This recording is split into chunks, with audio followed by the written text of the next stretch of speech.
우울증이 문제가 되는 이유는 삶의 질을 떨어뜨리는 것은 당연한 것이고, 증상이 심한 환자의 경우 지극히 평범한 일상생활조차 어렵게 되기 때문입니다. 우울증이 매우 중한 환자 중 일부는 자살 같은 최악의 선택을 하기도 합니다. 2014년 국제임상정신양리학회지에 실린 자료에 의하면 한국의 경우 우울증 환자가 심각하게 자살을 고려 중이거나 최근에 시도한 적이 있다고 답한 환자는 6.9%입니다.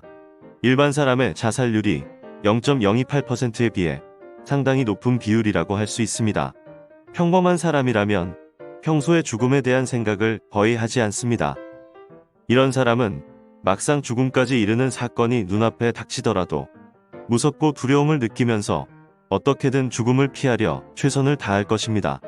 이렇게 행동하는 것이 인간의 본능적이고 상식적인 심리입니다. 그런데도 우울증 환자 중 일부는 자살을 선택하는데 그 이유는 무엇 때문일까요?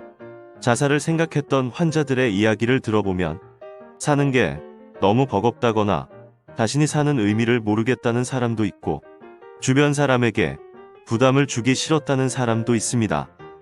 그래서 자신이 죽으면 모든 것이 해결될 것만 같고 고통 속에서 해방될 것 같은 생각이 들었다고 합니다. 이렇게 그들이 죽음을 택할 때도 각자 나름의 이유가 있을 것입니다.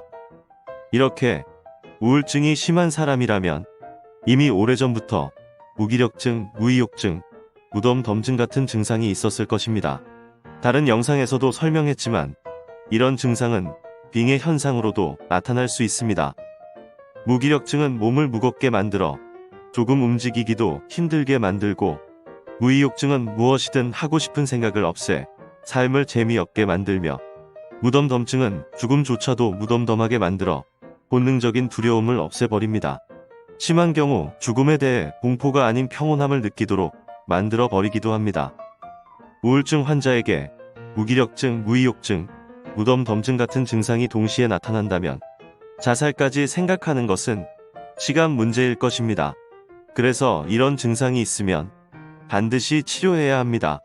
그런데 이렇게 죽음을 편안하게 생각할 정도로 인식이 바뀌어 있고 머릿속에서는 이미 자살하는 방법에 대해 고민할 정도라면 나쁜 영혼에 빙이 되어 있을 가능성이 매우 큽니다.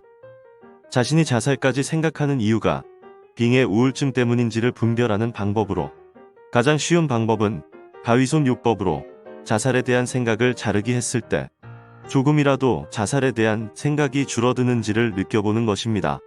가위손 요법에 대해 자세한 내용은 다른 영상을 참고하시면 됩니다.